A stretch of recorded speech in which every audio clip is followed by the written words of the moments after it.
Silloin kun meillä on kehossa kipua, niin kannattaako liikkua hammasta purren? Se, miten me liikutaan ja miten me suhtaudutaan kipuun, voi joko ylläpitää kipua tai luoda edellytyksiä kipua vaimentaville mekanismeille, joita meillä kehossa on paljon. Mä olen Janika Tanni Kehontietoyrityksestä ja kerron tällä videolla, miksi on tärkeää ymmärtää kipua syvemmin kuin on totuttu. Kivussa meidän aistimus kehosta muuttuu ja tuosta kokemuksesta voi erottaa 4 piirrettä. Voit miettiä, tunnistatko itsessäsi näitä piirteitä ja löydätkö ehkä jotain uutta. Ensimmäinen piirre on, että kivulias kehonosa alkaa tuntua erilliseltä muuhun kehoon nähden. Se ei ikään kuin toimi niin hyvässä yhteistyössä muun kehon kanssa. Ajatellaan vaikka, että sulla on kipeä olkapää. Kun olkapäät liikkuu kävelyrytmissä, niin tuntuu se kipeä olkapää haittaavan koko kehon liikettä. Pääasiassa hartiarenkaan ja selän liikkeiden kautta. Liikkeen sulavuus siis katkeaa.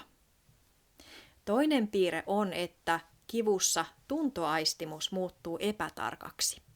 Vaikka olkapää on kipeä, niin sä et välttämättä pysty aistimaan sen asentoa suhteessa muuhun kehoon. Kivun tunne dominoi niin paljon, että sä et pysty aistimaan, mitä kaikkea muuta olkapäässä tapahtuu. Usein tähän kuuluu myös se, että mikään muu kuin joku voimakas venytys tai käsittely ei tunnu oikein miltään. Eikä silloin pysty niin helposti tunnistaa niitä tarpeita, joita sun kehossa on.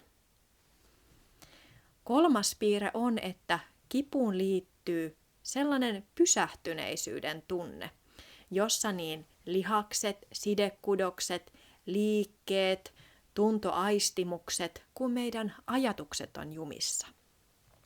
Vaikka sä liikkuisit paljon ja tekisit tosi paljon töitä sen kivun hoitamiseksi, niin tuntuu, että kokemus kehossa on sellainen, että mikään ei tunnu oikein muuttuvan. 4. piirre kivussa on se, että tällainen pysähtyneisyyden ja jumiutuneisuuden tunne tuntuu ongelmalta ja että meidän kokemus kehosta on epämiellyttävä.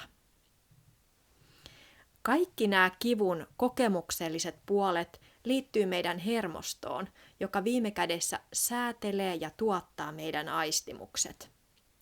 Pitkittyneessä kivussa onkin kyse hermoston oppimisesta, jossa kipua ylläpitävät mekanismit toimii tehokkaasti, kun taas ne kipua laskevat hermoyhteydet alkaa vaimentua. Ei ole nyt kyse mistään kivun fysiologisten syiden kiistämisestä, vaan kehon ja mielen yhteyden kokemisesta käytännössä. Nyt tärkeä asia hermostosta. Kun olkapää on pitkään kipeä ja sen liike on rajoittunut, tapahtuu aivokuorella muutoksia olkapäätä vastaavalla alueella. Tällä sensomotorisella aivokuorella on edustettuna meidän kehon kaikki osat. Se, miten sä liikutat sun kehoa ja miten sä aistit sen, miten sä tunnet sen, muokkaa aivoja. No minkä takia kipu sitten tuntuu niin pysyvältä ja muuttumattomalta kaikesta liikkeestä ja kehon hoitamisesta huolimatta?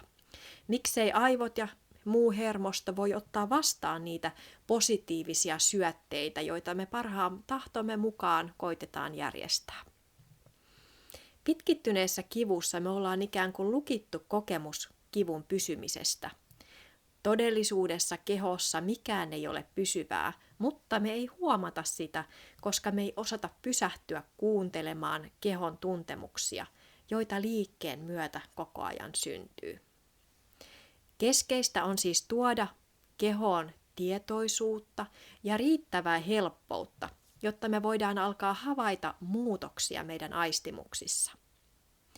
Kun meillä on kipua ja me liikutaan hammasta purren, niin mitä me siinä opitaan? Minkälainen kokemus vahvistuu meidän hermostossa? Me opitaan liikkumaan hammasta purren kivun kanssa. Ehkä joku on sanonut, että liikkumisen kuuluukin sattua. Sen lopputuloksena keho on jännittynyt ja me ollaan mieleltäkin stressaantuneita, eikä liikkeet oikein tuo helpotusta kipuun. Oppimista voi tapahtua onneksi myös niin päin, että me aletaan oppia ennen kaikkea meidän omalta keholta. Tuodaan painopistettä oman kehon liikkeisiin ja tuntemuksiin.